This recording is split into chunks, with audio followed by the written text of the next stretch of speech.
Okay, hello, I'm back. Spring break is over. Um, Not that we did much on spring break. I think I rode my bike a couple of times, walked my dog, etc., etc. Same things that you guys probably did. So today, we're back in the old grind of things.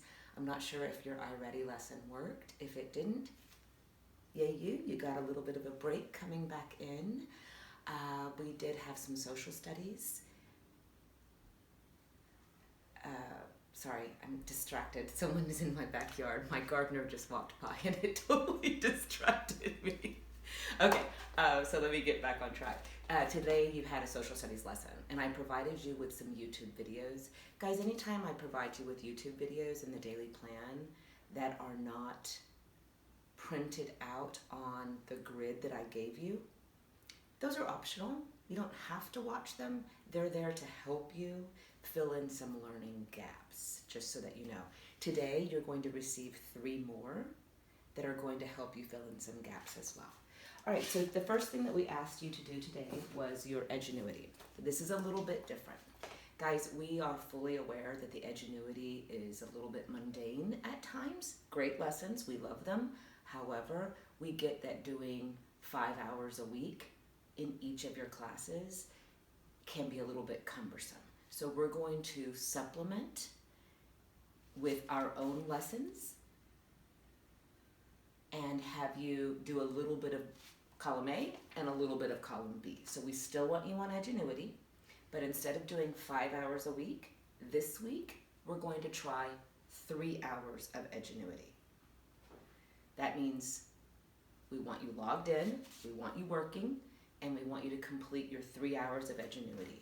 You get to choose which days you do those. You don't have to do, Monday, Tuesday, Wednesday. You might have a lot of work on Tuesday, so you might want to do Monday, Wednesday, Friday, Monday, Wednesday, Thursday, etc. There have been a couple of glitches with Edgenuity today. I have gotten a lot of emails. Actually, yesterday, because you're watching this tomorrow, I've gotten a lot of emails. Just plug away, guys. Do what you can. We get it. This is all new. We're going to figure it all out. If you have not logged in to your team platform, we need you to go ahead and do that. Most of you who are watching the videos have already done that, so that's great. What else? I think that's about it for announcements. All right, so let's kind of look at today's assignment. So you have Edgenuity for social studies, Edgenuity for language arts. If you choose to do those today, that's great. If not, you'll do them another day. So today, you're going to be working on this. Mine looks a little bit different than yours because I reprinted the paper. I didn't bring a copy of it home, so I needed to reprint it here at the house. You'll notice that what I did here is I numbered each paragraph to make answering easier. You'll also notice that when you get to the questions, I gave you a lot of teaching feedback. Now, the reason I'm doing that is this is normally the things we would have said in class, and I don't want you to lose out on that opportunity. So that's what I've done. So we are going to go through this today. You should have noticed as you're reading, if you haven't already, a lot of this is repetitive. We've already learned a lot of this information. And so some of you are like, oh, I already know about the 3/5 compromise, or I already know about why the Articles of Confederation had to be replaced with the Constitution. So it is a repeat, but it does still have some pretty cool, valuable information in it. So what I'm going to do right now is I'm actually going to read the actual article. If you don't need me to read it to you, if you just want to go through the question review, then you'll be able to fast forward in the video.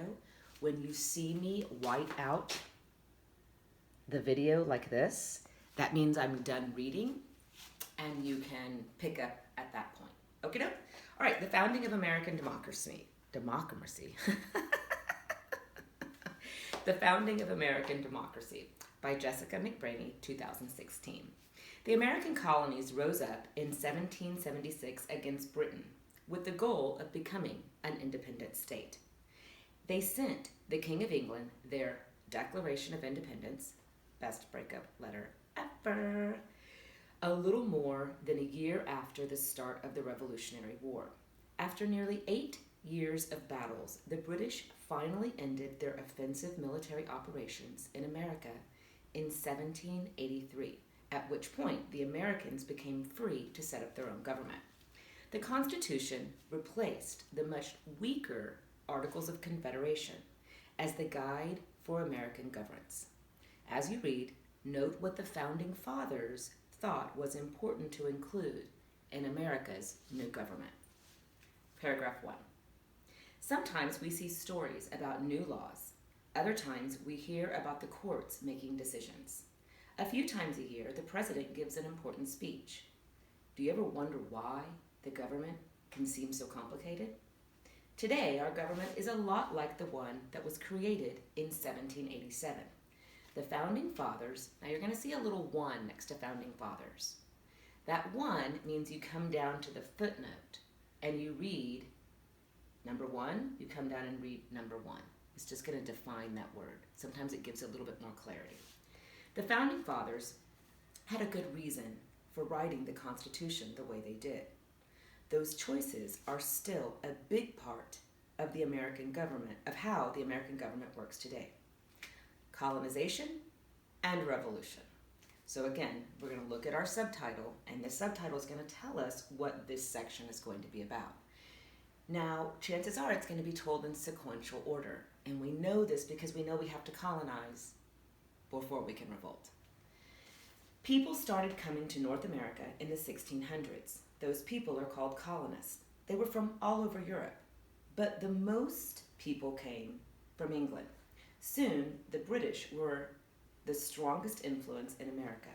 Because of this, all of the colonies became part of Great Britain. For a while, people liked being part of a very large kingdom. It meant they would be protected by a strong government, but then in the middle of the 1700s, that changed.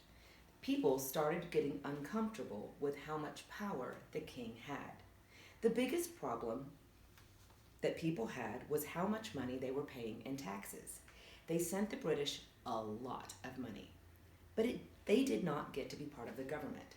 That meant they could not choose how their taxes were spent. Colonists started saying things like taxation without representation. I miss you guys. I miss being able to read to a class. My dog is not the same. He does not listen as well.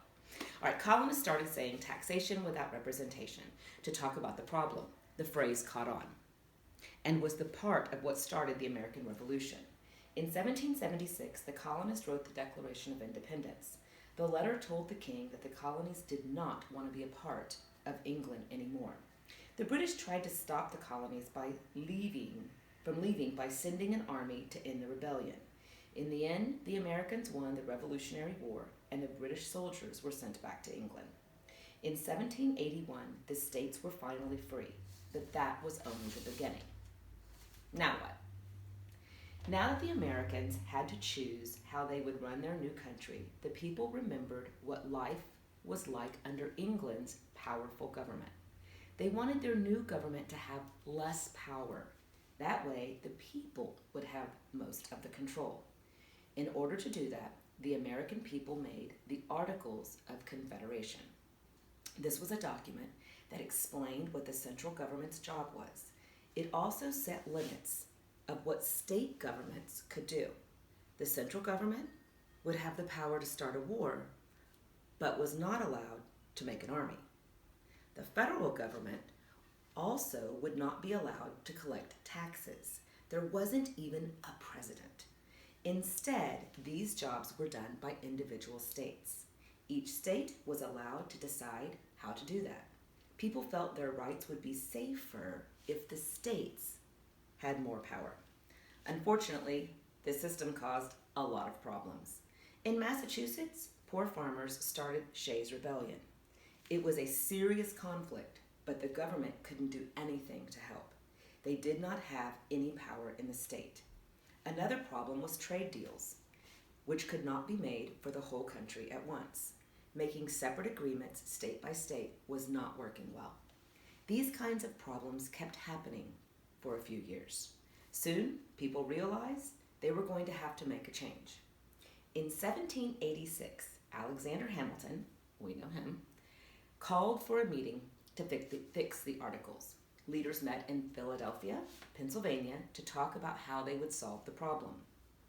A convention of compromises. The meeting of the Founding Fathers in May 1781 was called the Constitutional Convention. The meeting took all summer. A lot of people disagreed on what needed to be done. Some delegates just wanted to make changes to the Articles. Others wanted to start from scratch. In the end, everyone had to make compromises. The Great Compromise. One of the biggest arguments was about representatives. It was important to decide how many delegates, you're going to be asked about this word in a minute, that's why I have it underlined on the online copy. It was important to decide how many delegates each state would have in Congress. Congress is the main lawmaking group.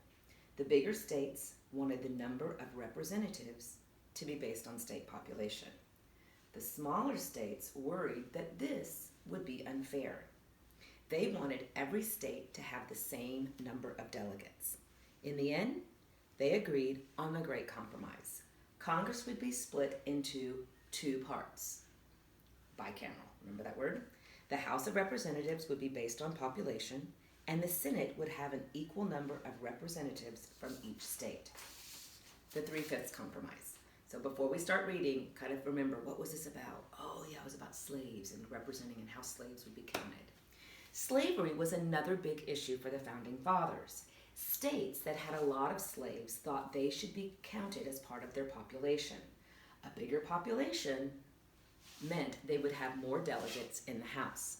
States with fewer slaves did not think they should count because they weren't citizens and they weren't even allowed to vote.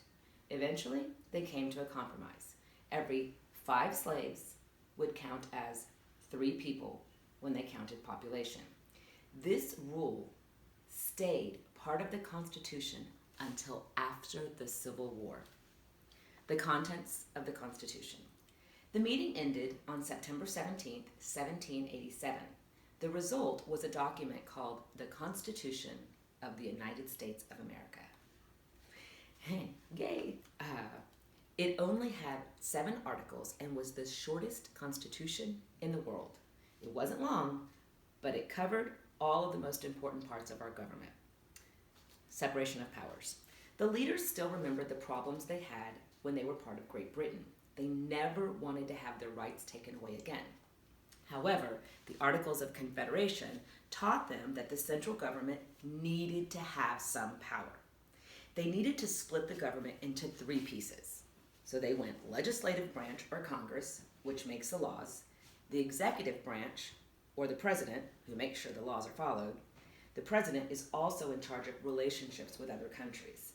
The judicial branch interprets the laws and makes decisions about whether they are being broken.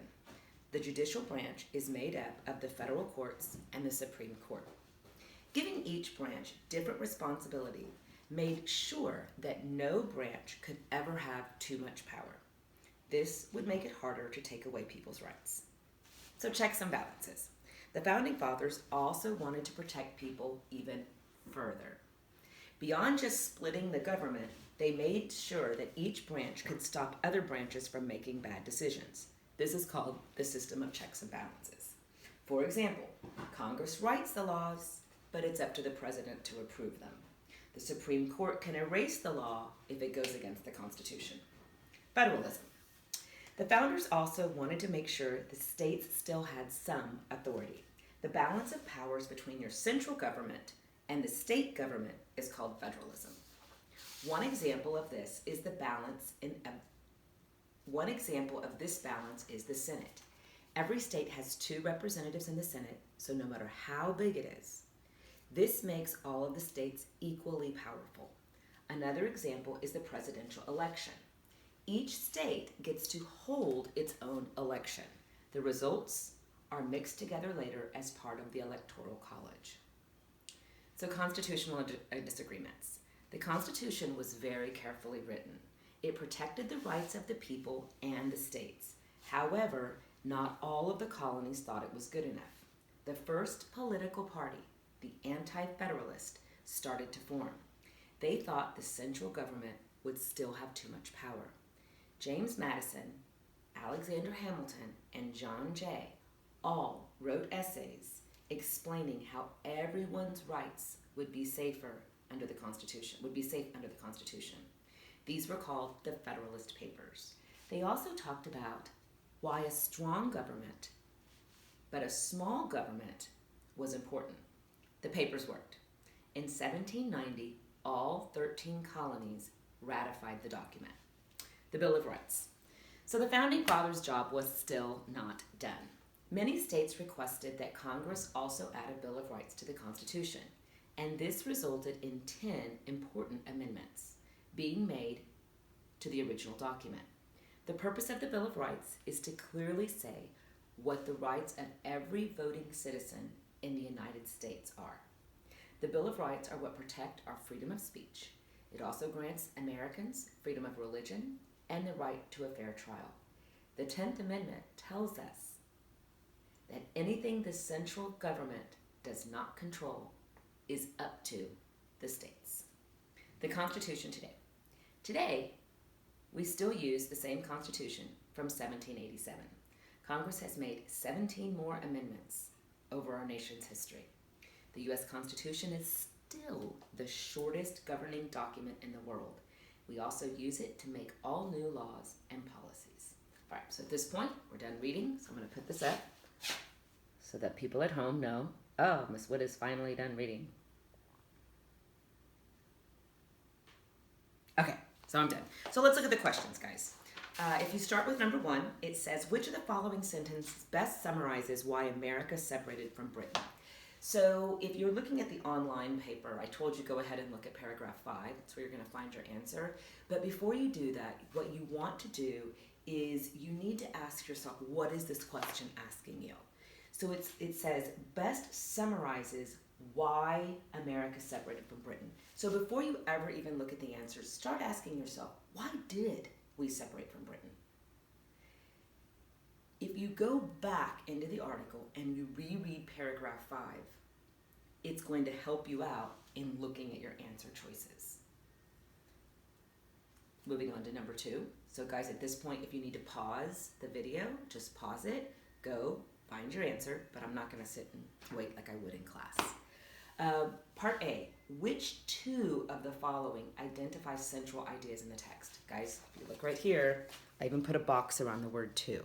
Make sure that you are really acknowledging, I need 2 answers here. So you're going to read through these. My little note that I wrote to you on the side is that if someone's asking you what's the central idea, they're asking you the main idea.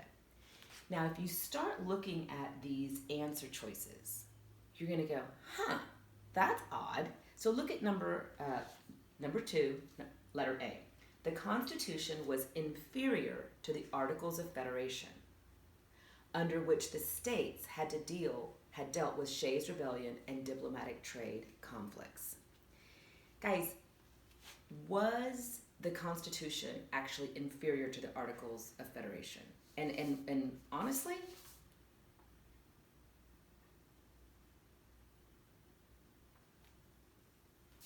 I'm looking at some things particular.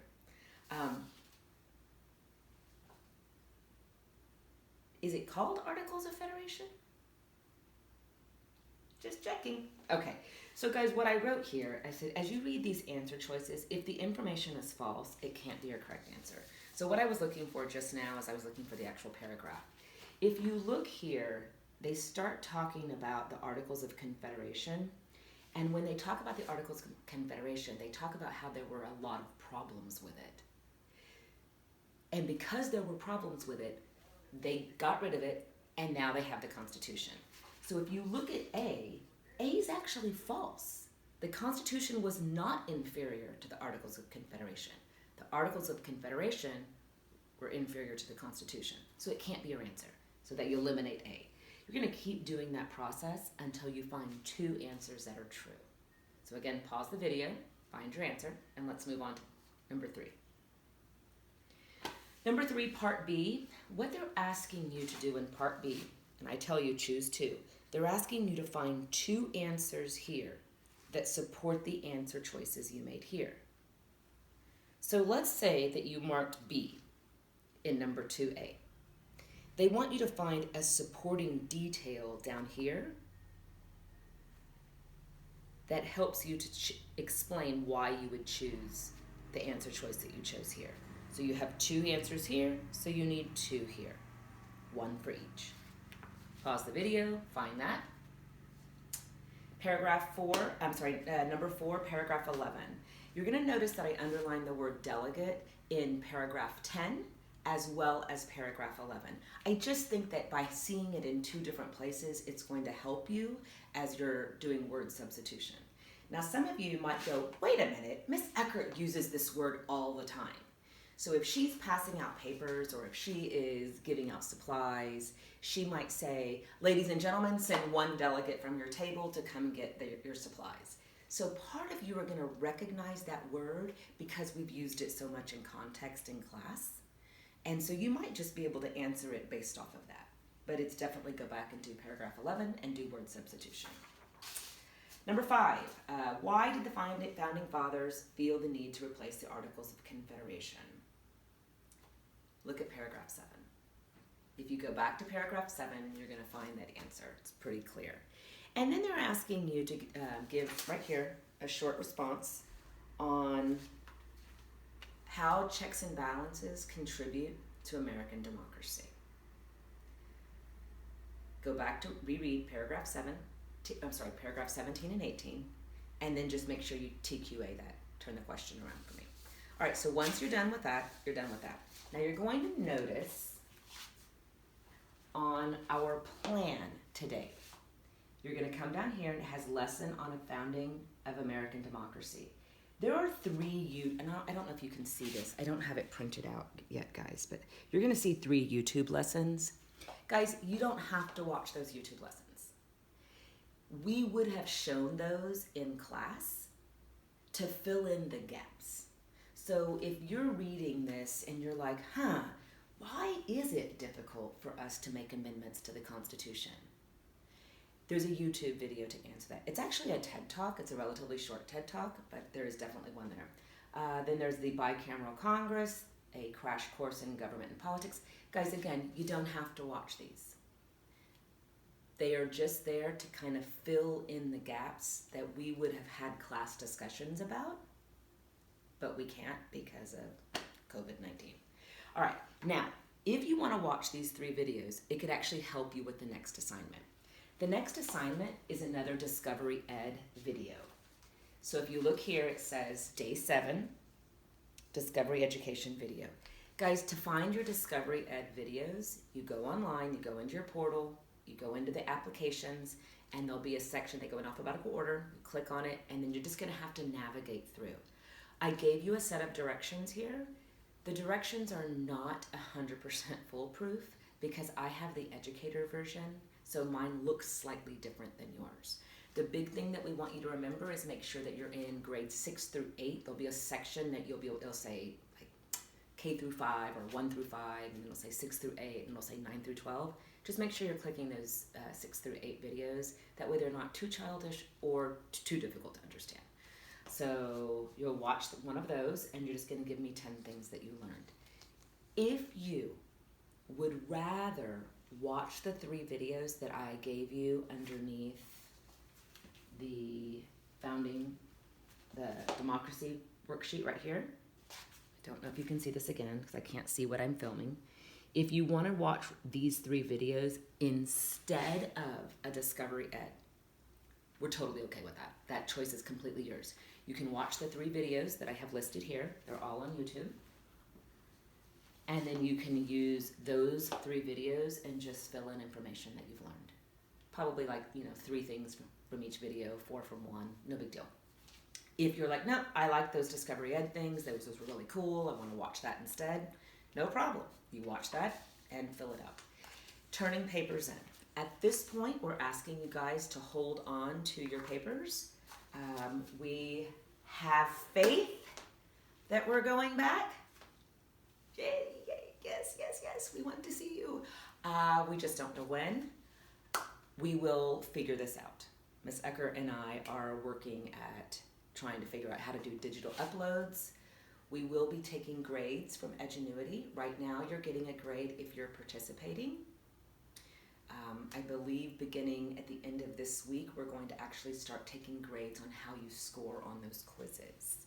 So definitely make sure you're getting your 3 hours of Edgenuity in each week. We are also going to start after day 12. I'm going to keep talking, but I'm going to leave the video for a moment. Guys, after day 12, we're going to go back to reading our novels. So what's going to happen is, so if you'll look here, this is the grid that we gave you. We're not changing this. We're going to follow through and do this grid exactly as it is here. I'll be supplementing with YouTube videos, and Miss Eckert gives things on the team room, but basically this is going to stay the same. Starting on day 13, we're going to go back to finishing up reading Chains, if you're in our second or third block, or Guns for General Washington in our first block. I really hope I brought that book home. I don't know if I brought, okay, we'll have to go see, to dig through all my stuff. All right, so that's what we're going to be working on moving forward. So I do know that there's at least one book in the classroom. Guys, you might need to see if you can download a PDF of this. They are available, I believe, or you might need to Amazon that because we can't get back into the classrooms right now. I will be reading a lot of it online, and I will be posting pictures online, so that may help as well. So maybe you wouldn't need to buy the book. All right, so that kind of ends up today. We are going to be doing a Zoom lesson on Wednesday. So you do need to download Zoom. It seems to work a little bit better on people's phones because they have a microphone. Not all computers have a microphone. So what we'll do when we do the Zoom lesson is we're going to have everyone kind of come in. It'll be sort of a question answer. So we will have done something in class, and I believe on Wednesday, which will be day 9, it will be on Main Idea. So we'll be answering any questions you have on Main Idea. And then we'll also be kind of having a group talk about our TED Talks that we're working on. So that's kind of the focus of that. So we'll be zooming it up. The code to get into Zoom is going to be in the team room. It'll be posted, I can't post it here on the daily plan because I post that the day before. So you'll have to look at the team room. Okie doke. That's it. Catch you later on in the week. All right. Ciao, ciao, ciao, guys. Bye-bye.